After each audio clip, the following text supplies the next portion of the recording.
Today we're going to show you how to replace the upper IR thermocouple, part number 7001090 on a Radiant Toaster model number RT-2.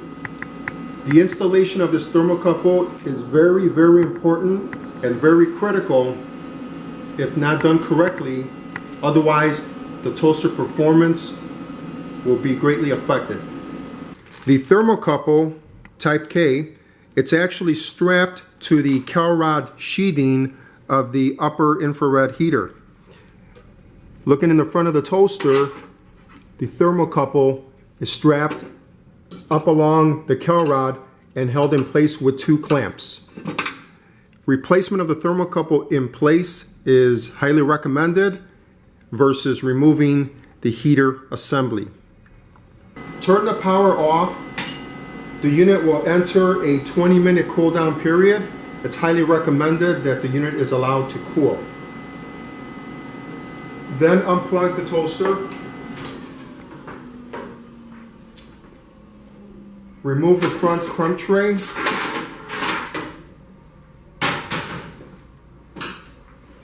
To remove the front curtain, you can remove it from the left side or the right side. Take a flat blade screwdriver and wedge the retaining bracket inward to dislodge it. We do also recommend that you open the rear door. Have an assistant keep the door open and remove the other curtain located at the rear of the toaster. In the same fashion.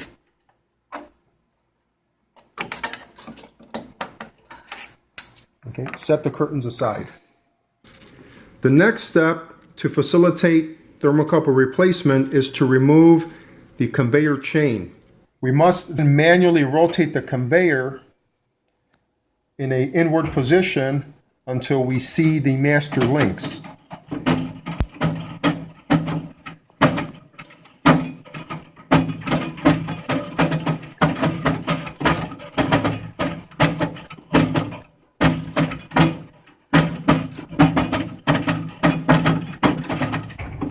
Okay, these are the master links.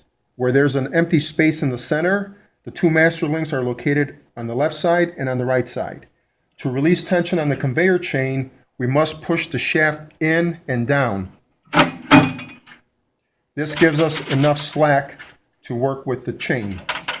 Shown here are typical tools that will facilitate the chain link removal and reinstallation. A slotted screwdriver, needle nose pliers, and two sets of pick hooks. With the chain in its slacked state and the master links exposed, we can take a set of needle nose pliers and carefully unhook the master link. It's easier if you start on the inside and work your way out. Just slightly flex it and unhook it.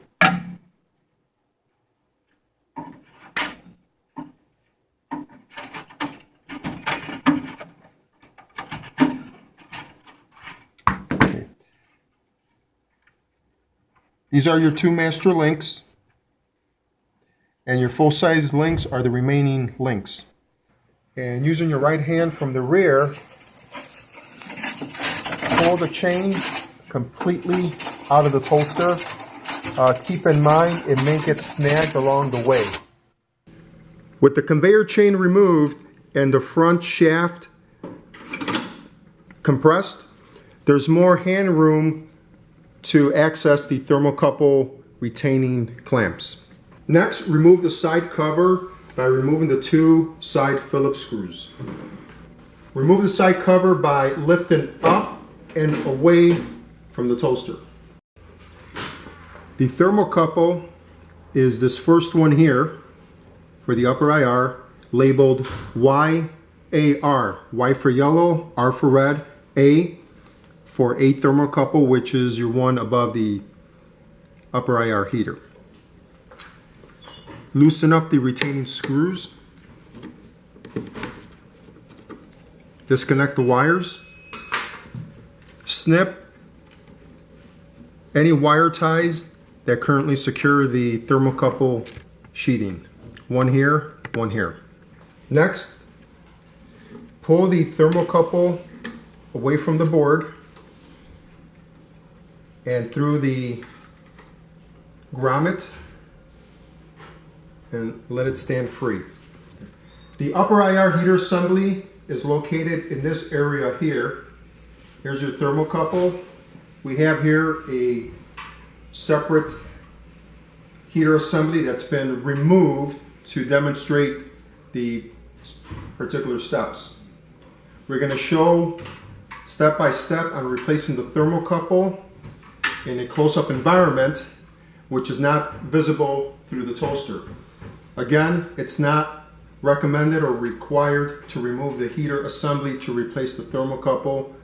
Please replace the thermocouple in place. In this example, you can see the cowl rod sheeting with a thermocouple located along its side, 3 o'clock or 9 o'clock, depending on your point of view. It's very important that this first clamp is clamped tightly on the tip of the thermocouple to make good contact with the cowl rod. And the second stage clamp is just to support the back end of the thermocouple. The tip of the probe must be secured to the cowl rod sheeting with this clamp here at all times. Loosen and remove this Phillips screw.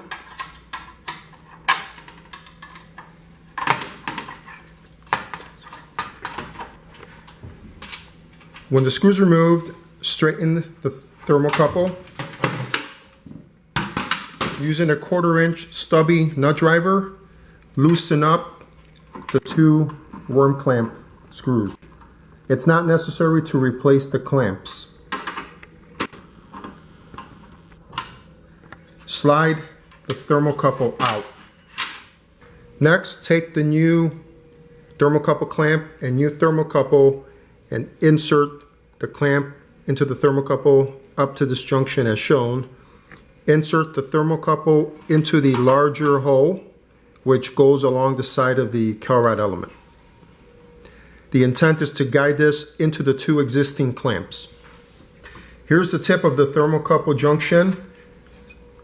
As you reach into the toaster, slide the clamp over using your fingers to feel the tip of the thermocouple. And when the clamp covers the tip, that's when you want to tighten it. Snug, not overly tight. Then tighten the second clamp.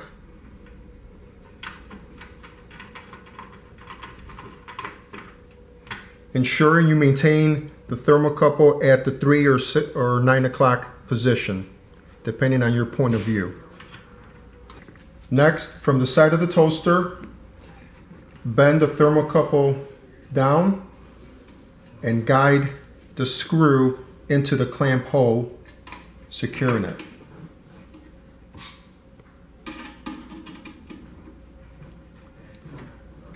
Now we have the finished sample product here. Thermocouple secured to the bracket, and the 2 clamps are securing the thermocouple to the cowl rod. Remember, this first clamp must secure the tip of the junction of the thermocouple onto the cowl rod. If the tip is protruding off site, something similar to this, you will affect the temperature readings, which will greatly affect the toaster performance and operation, resulting in customer dissatisfaction. Now we're going to demonstrate this procedure in the toaster. Due to limited space, camera shooting would be very limited. So remove the side screw.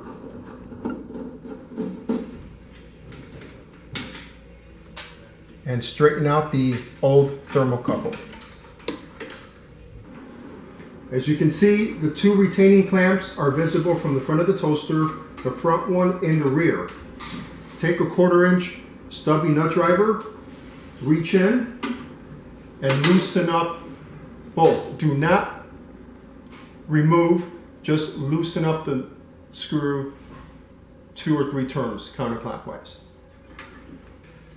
With the 2 clamps loosened several turns, reach and slide the thermocouple out completely.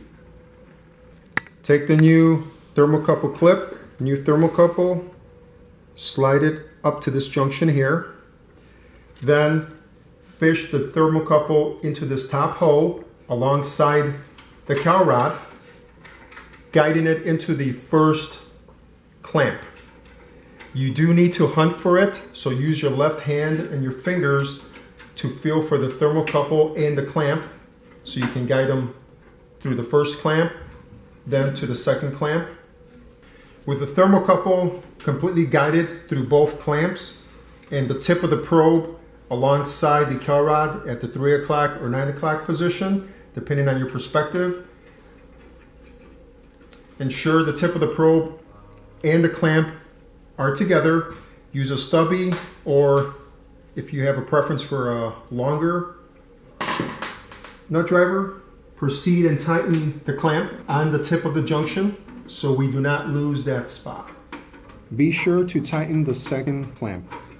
With the thermocouple secured to the upper IR heater, bend the probe here and secure the clamp to the bottom hole using the Phillips screwdriver and the Phillips screw. With the thermocouple secured with the screw and the clamp, guide the thermocouple wires through the grommet, then behind the board, out the bottom, and reinstall the corresponding wire to the terminal. Remember, Y means yellow, R means red. With the thermocouple secured to the junction block, yellow and red, apply zip tie to the upper area and to the bottom area, securing the thermocouples together.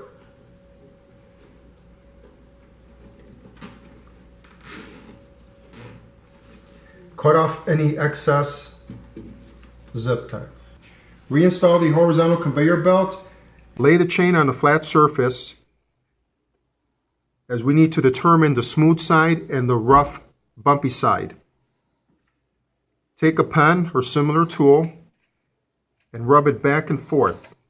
If the chain is fairly smooth, that is the smooth side. Flip it over, repeat the process. In this case, you can see it feels very bumpy. These are your speed bumps. This is a rough side.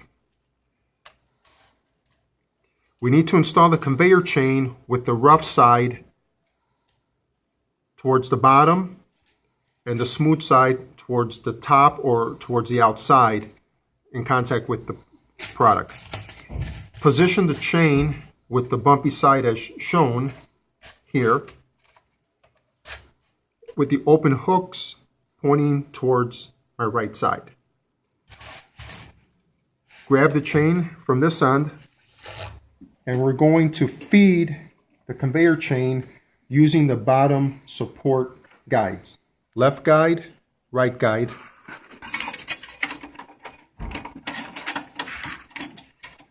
Okay.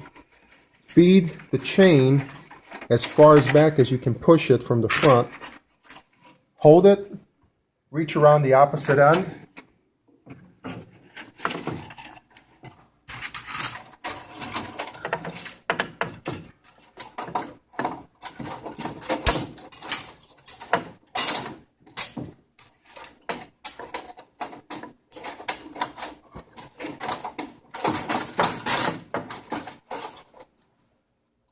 Now we're going to wrap the chain around to go back towards the front of the machine. As you can see, my bumpy side will be wrapped around the gears and the rollers, and the smooth side will be on the outer side. Grab the chain, rotate it around the top, and push it towards the front. Again, you need to have an assistant hold this door open for you at the rear at all times. Notice the conveyor chain is not making contact with these bottom edges. It's strictly wrapped around the two gears and the two rollers.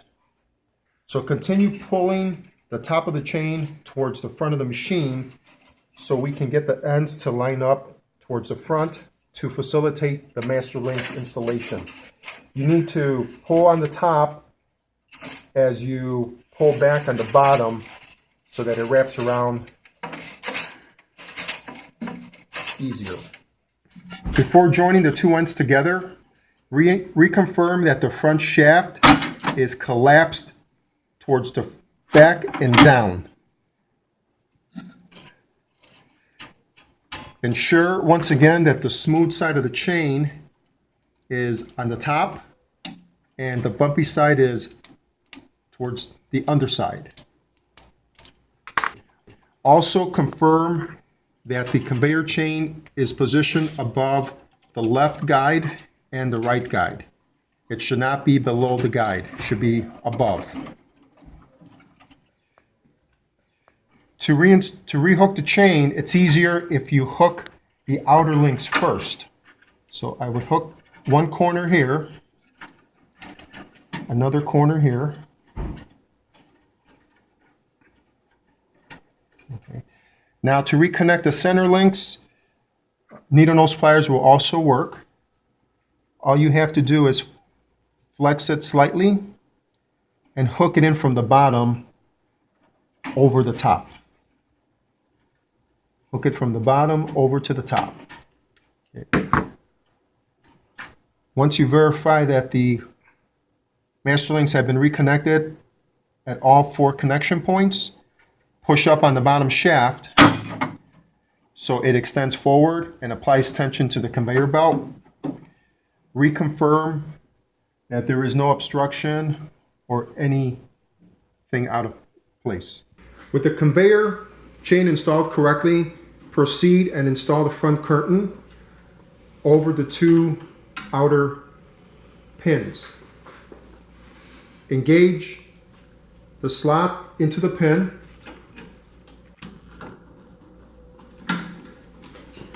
If necessary, bend it slightly to engage.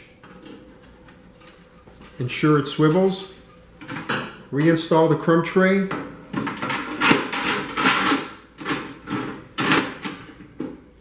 Reinstall the side cover, engaging the slots in the accordion areas.